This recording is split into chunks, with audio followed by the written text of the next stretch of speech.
episodio de Encuentros con la Antropología Social en la UNPAS. Mi nombre es Laura Zapata, soy la profesora titular de la materia que se dicta para la carrera Trabajo Social. Y en este episodio voy a producir una lectura de uno de los textos de la unidad 1 del programa. Son 3 páginas que vamos a compartir por acá. El texto forma parte del libro llamado Para raros, nosotros, y fue escrito por el antropólogo norteamericano Paul Bohannan. Bohannan fue un antropólogo norteamericano que hizo trabajo de campo en Nigeria entre la década del 50 y el 70 junto a su esposa Laura Bohannan, entre un pueblo que se llama Tiv, T-I-B corta, los Tiv. Son el pueblo que estudió ampliamente Paul Bohannan y Laura Bohannan. Hay textos clásicos de la antropología referidos a este pueblo y estudiado por este matrimonio. Vamos a leer una parte de este libro que se llama, un capítulo, una pequeña parte de un capítulo que se llama Antropología, Cultura y Sociedad. El objetivo de este texto dentro del programa es introducir a los estudiantes a los conceptos básicos de esta disciplina que se llama antropología social y cultural, que conozcan qué hace un antropólogo, cuáles son sus conceptos básicos, qué es el trabajo de campo, qué es la cultura y qué es la etnografía. De fondo tengo una música muy bonita. Su autor se llama, e intérprete se llama Wasimbo, con W y Z, Wasimbo. Y el tema se llama Noauluana. Es un tema hermoso que trata acerca de una mujer muy especial. Bueno, empezamos con la lectura de Paul Bohannan. Así dice el autor. Cuando era joven descubrí la antropología con gran alivio. Casi inmediatamente me di cuenta de que si me convertía en antropólogo podía renunciar a menos cosas de las que quería hacer en la vida que si hubiese escogido otra carrera. Todavía lo veo así. Quería viajar y escribir. Quería aprender idiomas para poder averiguar cómo vivían otros pueblos. Quería estar seguro de experimentarlo todo. Lo quería todo. Pero también quería un empleo seguro en el que pudiese controlar al menos parte de mi tiempo y de mi destino. La antropología me proporcionó todas esas cosas. La antropología también me proporcionó otras cosas con las que no contaba. Puede que fuesen incluso más importantes.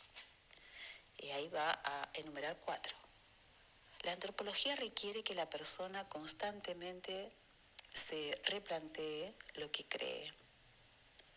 La antropología proporciona una base firme sobre la que apoyarse mientras consideramos de forma crítica a nuestra propia sociedad y a la sociedad global. Considerar de forma crítica no significa censurar o ver defectos, significa ver los acontecimientos y tendencias con una perspectiva más amplia y apreciar qué es lo que funciona y lo que no funciona. La antropología ofrece una base para formar ideas y para comprender los procesos sociales y políticos, tanto en el pasado como en el presente. Otra cosa más, la antropología prepara tanto observadores como participantes activos. 4ª y última, la antropología nos anima a cuestionar todos los valores que poseemos. Ahora, yo defiendo mis valores por propia convicción, no porque simplemente me los haya encontrado o porque los haya aprendido de mis padres, aunque algunos sean los que haya aprendido de mis padres. La antropología te libera. En realidad, a veces te obliga a aceptar la libertad, cuando preferirías no hacerlo. Uno de los grandes privilegios de la vida es liberarse a sí mismo del comportamiento rutinario. cómodo pero limitador. La palabra antropología deriva del griego, estudio logos, del hombre antropos. Para empezar este curso de antropología cultural, dice Bohannan, deberéis saber algo acerca de lo que hacen los antropólogos, sobre lo que pueden esperar aprender los estudiantes de antropología y por qué la empresa merece la pena. Subtítulo: lo que los antropólogos creen y hacen. Otro subtítulo: aprendizaje. Los antropólogos culturales deben, en primer lugar, aprender las cosas básicas sobre los seres humanos si van a estudiarlos. Empezamos con estos aspectos físicos, el estudio de la biología humana. La antropología también y los antropólogos deben aprender algo sobre el proceso de aprendizaje. Evolucionamos continuamente y nos adaptamos a la nueva información aprendida. Un aspecto primordial de la evolución humana es el lenguaje. Debemos comprender qué ha hecho el lenguaje por nosotros. Dos de los aspectos más importantes de la vida humana son el uso de herramientas y la búsqueda de significado en la vida. Los antropólogos estudian ambas cosas y hacen preguntas como estas. ¿Por qué existe tanta variedad en las herramientas utilizadas por diferentes pueblos? ¿Por qué algunas culturas eligen una serie de significados para explicar las intenciones y acciones de las personas y otras eligen otras? Los antropólogos no solo tienen que conocer extrañas herramientas y nuevos significados, sino que también deben tener en cuenta que sus conocimientos previos pueden interferir con su nuevo aprendizaje de otras formas de hacer las cosas o de pensar sobre significados. La importancia del contexto es un mensaje esencial de la antropología. La antropología hará que os cuestionéis vuestros valores más profundos. Pero recordad, los antropólogos no son misioneros tratando de convertir a una creencia concreta. La finalidad no es necesariamente cambiar nuestro punto de vista, sino más bien escuchar el punto de vista de otras personas. Luego, podéis considerar vuestro punto de vista desde la perspectiva de otra persona. Probablemente a los demás les parezcan obstinados, incluso estúpidos, como los suyos a vosotros. Para ellos, vosotros sois los otros. Cuestionar vuestros puntos de vista no es un proceso peligroso. No poner en duda vuestros puntos de vista y valores de vez en cuando sí puede ser un asunto peligroso. Subtítulo: trabajo de campo. Tras examinar estos puntos básicos, los antropólogos culturales llevan a cabo las más estimulantes de las experiencias de aprendizaje que cualquiera pueda tener. Van al campo. El campo puede estar en cualquier parte del mundo donde se encuentre un grupo de personas cuyas vidas sean diferentes de la vuestra. Mientras que los antropólogos normalmente prefieren ir a lugares alejados y aprender nuevas lenguas, se pueden encontrar formas ajenas de vivir en cualquier barrio de la ciudad o dando un paseo por el campo, sin importar dónde se viva. En el campo, un antropólogo aprende una nueva lengua, incluso cuando es un dialecto de la propia. Cuando se empieza a utilizar el nuevo lenguaje y a ajustar el comportamiento al de estas gentes diferentes, a veces ocurre algo interesante. A causa de vivir según una nueva serie de normas, mientras está en el campo, uno se convierte en otra clase de persona. Puede ser emocionante, pero también puede ser profundamente perturbador ver en qué clase de persona te conviertes en una sociedad extraña. Te conviertes en un otro, Sin embargo, puedes salir de la otredad, puedes volver a casa. El campo proporciona la mejor manera de informarse sobre uno mismo y tanto sobre las libertades que tu cultura te proporciona como sobre las restricciones que te impone. La primera norma para hacer trabajo de campo antropológico es seguir el ejemplo de lo que es significativo para la gente que se está estudiando. Averiguarás que lo que piensan es importante. Eso no significa que renuncies a tus puntos de vista, sino que los dejas de lado mientras examinas los suyos. Hay que renunciar a la mayoría de las comodidades a las que se está acostumbrado y aprender a disfrutar de otras nuevas. Puede ser difícil, solo algunas personas pueden lograrlo. Ser antropólogo significa varias cosas, algunas serias y otras triviales.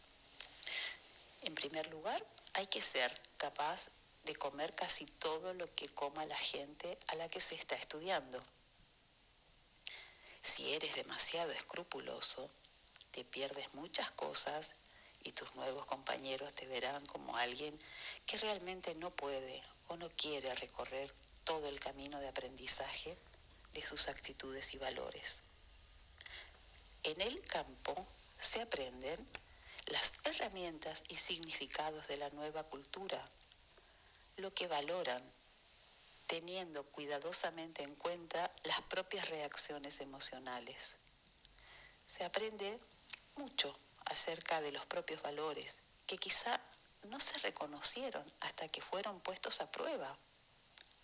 Los antropólogos están convencidos de que realmente no se pueden entender los valores propios hasta que han pasado esta prueba de fuego.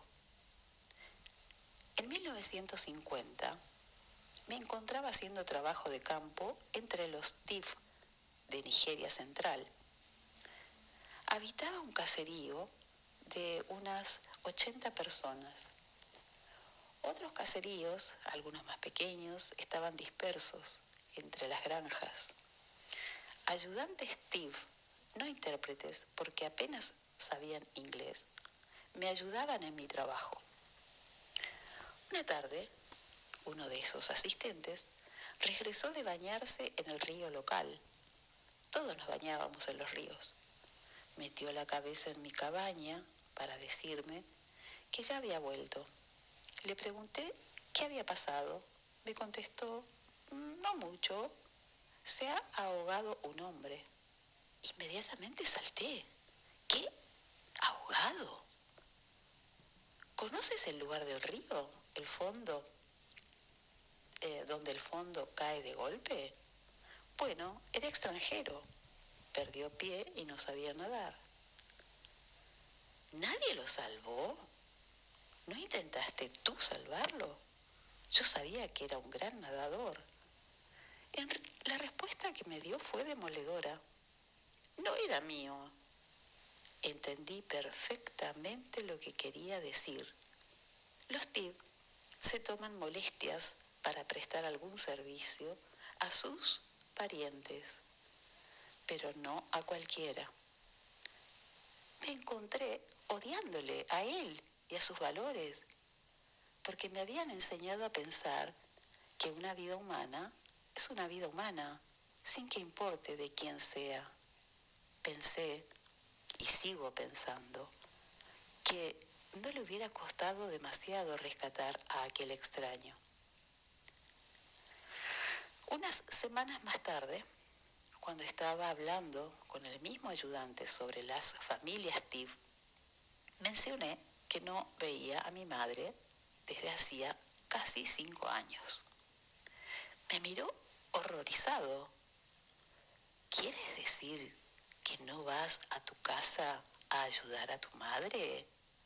Intenté decirle que nos escribíamos, que nos manteníamos en contacto, que ella no necesitaba mi ayuda. Mis explicaciones no sirvieron de nada. Estaba tan tan ultrajado por mis valores como yo por los suyos. Después de considerarlo una y otra vez durante años, todavía creo que los míos son mejores. Sin duda, él sigue creyendo que los mejores son los suyos. Mientras estudiaba la religión Tif, tuve la oportunidad de convertirme en adivino. Entre los Tif, un adivino es una persona que ha tomado medicina y aprendido a utilizar cierto equipo ritual de modo que puede comprender la causa y las fuerzas que están ocultas para la gente normal. Para convertirme en adivino, sufrí una iniciación ritual. Hubo invocaciones y cantos, tuve que beber diversas medicinas confeccionadas con raíces y hojas. En el clímax, mi maestro sacrificó un pollo y le cortó el cuello mientras yo le sostenía la cabeza.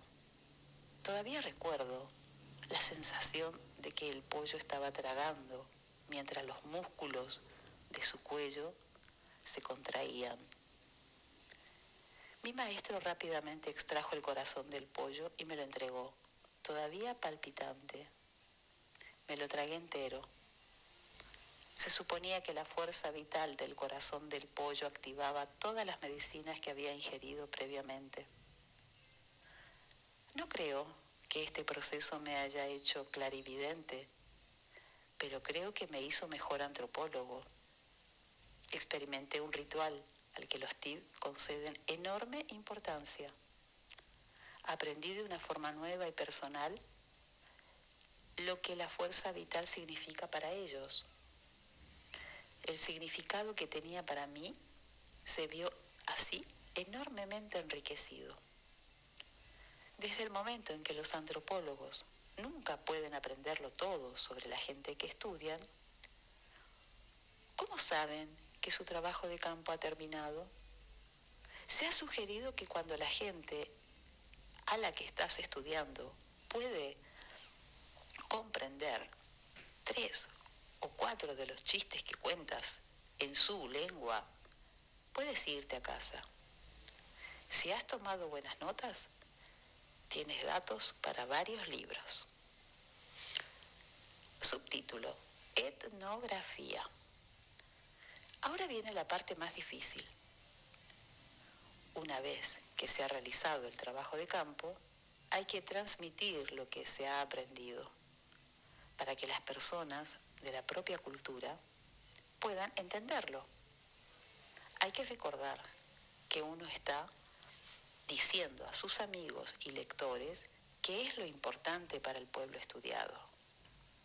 La redacción de las notas de campo de un antropólogo se llama etnografía. La primera decisión es sobre qué escribir primero. ¿Cuál va a ser la parte más importante de la etnografía? Pongamos que la economía. Ahora habría que aprender tanto sobre economía y economía política de la propia sociedad, como lo que se sabe de la economía del campo de estudio. Hay que asegurarse de que los especialistas de la cultura propia no te malinterpreten, aunque no estén de acuerdo contigo. También puede haber buenas ideas en la economía propia que aclaren lo aprendido en el campo. Pero hay que recordar que ideas y términos utilizados para explicar instituciones de la sociedad de origen no necesariamente son trasplantables a la economía del campo etnográfico. El peligro reside en que podemos llegar a pervertir la idea para adaptarla a la economía política occidental. Pueden encajar, pero también pueden no hacerlo. En otras palabras, hay que traducir lo que se sabe del campo al idioma propio. Es una tarea traicionera. por la misma razón por la que es traicionero traducir poesía. Las palabras de las dos lenguas deben abarcar el mismo campo, pero probablemente la coincidencia nunca sea precisa. Seguramente los dos lenguajes diferirán tanto que no será posible una traducción literal. Subtítulo: La vida después del trabajo de campo. Las modalidades de trabajo de campo que se desarrollan en el campo crean un hábito. Se sigue observando cuidadosamente cuando se regresa a casa.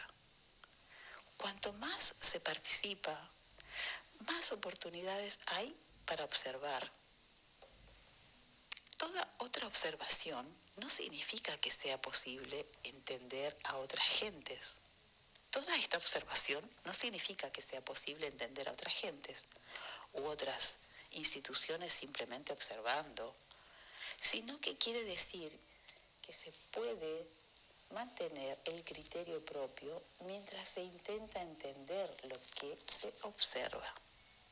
Así, la cultura propia se convierte en guía, pero no en una limitación.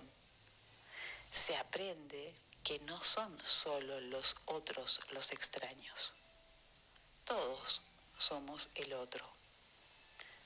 Progresivamente llegamos al convencimiento de que nadie es ajeno. Todos somos humanos. Nada nos es ajeno a menos que nos autolimitemos para así creerlo. Las limitaciones crean al otro. Último subtítulo: La actitud antropológica. Tras haber estudiado antropología, ya no se puede mirar el mundo desde un único punto de vista. Ya no se es un monoculto, adaptación mía del monogloto o persona que habla solamente una lengua. Lo repito, monoculto. Un monoculto siempre ve el mundo y su experiencia desde un único punto de vista. La riqueza de esta experiencia no se comprende ni se aprecia completamente hasta que no se tiene algo con lo que compararla. Conocer dos o más culturas, incluso sabiendo que hay muchísimas, proporciona una especie de visión binocular. Tienes dos juegos de lentes con los que mirarte a ti mismo y a tu cultura. El primer plano destaca y el fondo se hace más claro. Y el enriquecimiento es enorme. Te das cuenta de que vivir con una única cultura, una de las formas de hacer las cosas, es una cárcel. Cuando se amplía la perspectiva, desaparecen algunos muros de esta prisión cultural. La antropología es la mejor manera que conozco de hacer a la gente más completamente humana. Pone de manifiesto el privilegio y la diversión de ser humano.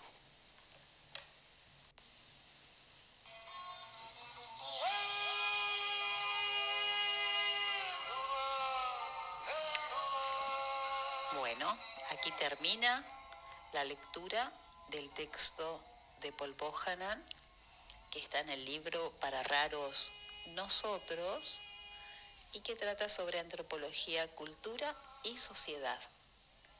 En esta lectura hemos destacado a qué se dedica un antropólogo, qué es la antropología, qué es el trabajo de campo, qué es la etnografía y la importancia de aprender otras culturas.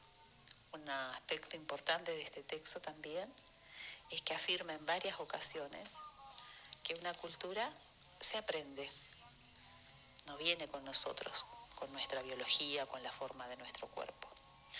Esto es Encuentros con la antropología social en la UNPAS, un espacio audiovisual de acompañamiento de la cursada de los y las estudiantes de la carrera Trabajo Social de la UNPAS, para que no solo tengan materiales que leer, sino otros que puedan oír y mirar. Un placer compartir este espacio con ustedes y que les sea de mucha utilidad. Mi nombre es Laura Zapata, profesora titular de la materia y productora de estas audioclases que nos acompañan en nuestro sitio de YouTube y que las difundimos por todos los medios. En nuestra página de Facebook también. Que tengan muy buen día.